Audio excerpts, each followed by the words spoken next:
Halo guys, Assalamualaikum warahmatullahi wabarakatuh. Kembali lagi di channel saya, Diari PKH. Sahabat YouTube, bagaimana kabarnya hari ini? Semoga sahabat YouTube semua dalam keadaan sehat, tambah rizkinya, dan tentunya semakin sukses. Pada kesempatan kali ini saya akan menginformasikan kepada sahabat YouTube semua tentang Alhamdulillah, kabar gembira 11 bantuan pemerintah kembali diperpanjang atau kembali dicairkan di tahun 2023 mendatang. Nah, kira-kira 11 bantuan pemerintah yang diperpanjang ini apa saja? Apakah sahabat pemerhati channel Diari PKH termasuk salah satu penerimanya? Untuk mengetahui jawabannya, simak video ini hingga akhir. Jangan di skip supaya tidak menimbulkan gagal paham dan tentunya salah paham. Bagi yang bergabung dan baru kenal dengan channel Diari PKH, saya ucapkan selamat datang dan terima kasih banyak. Saya mohon bantuannya kepada sahabat YouTube semua untuk terus mendukung channel Diari PKH dengan cara like, share, komen, dan tentunya silakan di subscribe channelnya, aktifkan notifikasi loncengnya supaya sahabat YouTube semua tidak ketinggalan di video-video terbaru di channel Diari PKH ini. Dan silakan di share ke grup-grup media sosial sahabat YouTube semua apabila video kali ini bermanfaat. Oke sahabat YouTube, langsung saja saya akan melanjutkan informasinya tentang Alhamdulillah kabar gembira 11 bantuan pemerintah kembali diperpanjang atau kembali dicairkan di tahun 2023 mendatang. Nah, kira-kira 11 bantuan pemerintah yang kembali diperpanjang ini apa saja? Untuk mengetahui jawabannya, simak video ini hingga akhir ya sahabat itu. Nah, sahabat itu positif, pemerintah telah mengumumkan anggaran sebanyak 454,7 triliun rupiah untuk anggaran belanja bantuan sosial dan juga subsidi tahun 2023 ini sudah di ACC. Artinya nanti di tahun 2023 mulai bulan Januari hingga bulan Desember tahun 2023 11 bantuan sosial ataupun subsidi dari pemerintah akan dicairkan lagi. Tentunya ini merupakan kabar gembira buat para keluarga penerima manfaat yang memenuhi syarat tentunya. Nah, langsung saja 11 bantuan pemerintah tersebut apa saja? Bantuan pertama adalah bantuan program Keluarga Harapan atau PKH.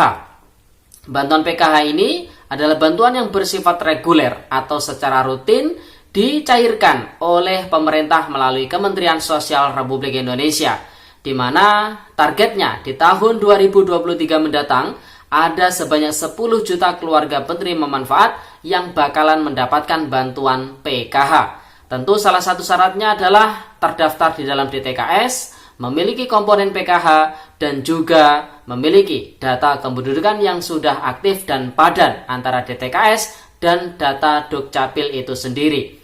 Kemudian bantuan kedua yang positif dilanjutkan, diperpanjang di tahun 2023 mendatang adalah bantuan kartu sembako, program bantuan pangan non tunai, di mana sasarannya sebanyak 18,8 juta keluarga penerima manfaat dengan indeks bantuan per bulannya sebesar Rp200.000. Namun di tahun 2023 mendatang masih belum ada kepastian nanti bakalan cair secara tunai lewat PT Pos Indonesia atau cair secara non-tunai lewat kartu KKS melibatkan bank penyalur. Kemudian bantuan ketiga yang positif dilanjutkan diperpanjang di tahun 2023 mendatang adalah bantuan program Kartu Prakerja, di mana di era COVID-19 program Kartu Prakerja ini bersifat semi bantuan sosial. Namun di tahun 2023 mendatang, program Kartu Prakerja akan berubah full menjadi peningkatan kualitas kerja, di mana sasarannya nanti sebanyak 1,5 juta penerima di sepanjang tahun 2023. Dengan indeks bantuannya pun berbeda. Nanti untuk saldo pelatihan ini diperbesar dengan bantuan sebesar 3,5 juta rupiah, sedangkan untuk insentif pasca pelatihan ini sebesar Rp600.000 hanya diberikan satu kali. Kemudian pengisian survei insentifnya Rp100.000 hanya diberikan 2 kali saja. Kemudian bantuan keempat yang juga dilanjutkan diperpanjang di tahun 2023 mendatang adalah bantuan subsidi listrik untuk 40,7 juta pelanggan listrik di seluruh Indonesia, baik yang berdaya 450 volt ampere ataupun yang 900 volt ampere, khusus yang subsidi. Kemudian bantuan kelima yang juga kembali diperpanjang, dicairkan di tahun 2023 mendatang adalah bantuan subsidi LPG 3 kg, gas LPG 3 kg, di mana sasarannya nanti sebanyak 8 juta MT.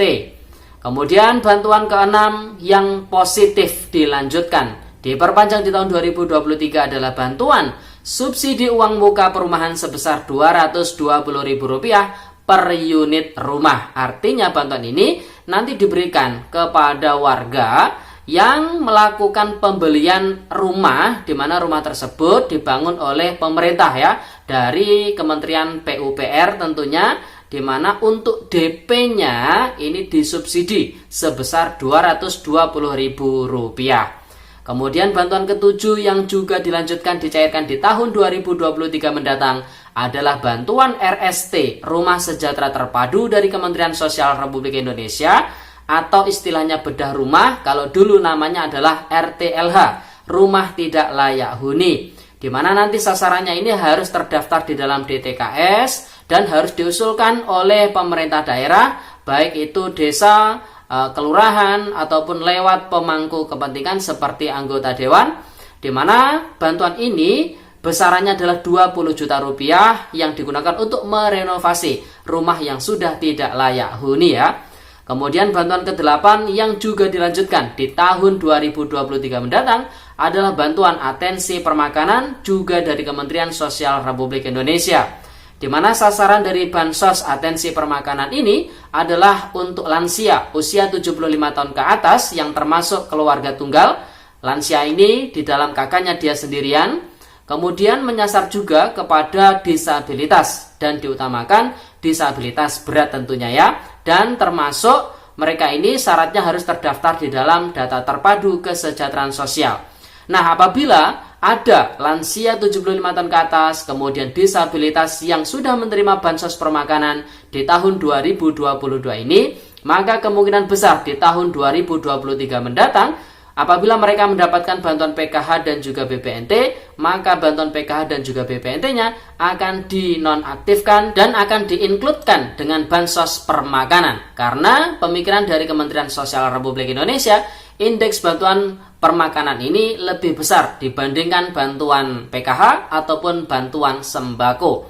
Kemudian bantuan ke-9 yang positif dilanjutkan di tahun 2023 mendatang, kembali lagi bantuan dari Kementerian Sosial Republik Indonesia, yaitu bantuan atensi anak yatim, di mana di tahun 2022 ini menyasar hampir 1 juta anak yatim ataupun anak piatu ataupun anak yatim piatu, di mana syaratnya mereka juga harus terdaftar di dalam data terpadu kesejahteraan sosial, di mana nominal bantuannya sebesar Rp200.000 per bulan. Kemudian bantuan ke-10 yang positif dilanjutkan di tahun 2023 mendatang adalah bantuan Program Indonesia Pintar atau PIP, di mana bantuan PIP ini dicairkan dalam 1 tahun anggaran sebanyak 1 kali. Bantuan ini menyasar ke siswa-siswi yang bersekolah di sekolah di bawah naungan Kementerian Pendidikan ataupun Kementerian Agama ya. Nah, bantuan PIP sendiri besaran bantuannya untuk jenjang pendidikan SD sederajat sebesar Rp450.000, kemudian SMP sederajat Rp750.000 dan SMA SMK sederajat sebesar Rp1 juta. Kemudian bantuan terakhir atau bantuan ke-11 yang positif dilanjutkan, diperpanjang dicairkan di tahun 2023 mendatang adalah bantuan KIS Kartu Indonesia Sehat BPJS Kesehatan yang gratis dari pemerintah atau istilahnya PBI, penerima bantuan iuran. Bansos KIS PBI ini bantuannya dalam bentuk layanan kesehatan, bukan dalam bentuk uang ataupun barang. Namun bantuan KIS PBI ini peranannya sangat vital karena apabila bansos KIS PBI ini dinonaktifkan oleh pemerintah karena sangat lama tidak digunakan, maka bisa berpengaruh dengan cair tidaknya bantuan PKH ataupun BPNT yang diterima oleh orang tersebut ya. Oke sahabat YouTube, jadi itu ke-11 bantuan yang kembali dicairkan, dilanjutkan, diperpanjang di tahun 2023 mendatang. Oke sahabat YouTube, itu informasi pada video kali ini. Semoga videonya bermanfaat dan sampai jumpa di video dari PKH terbaru berikutnya. Sekian, terima kasih. Salam PKH. Wassalamualaikum warahmatullahi wabarakatuh.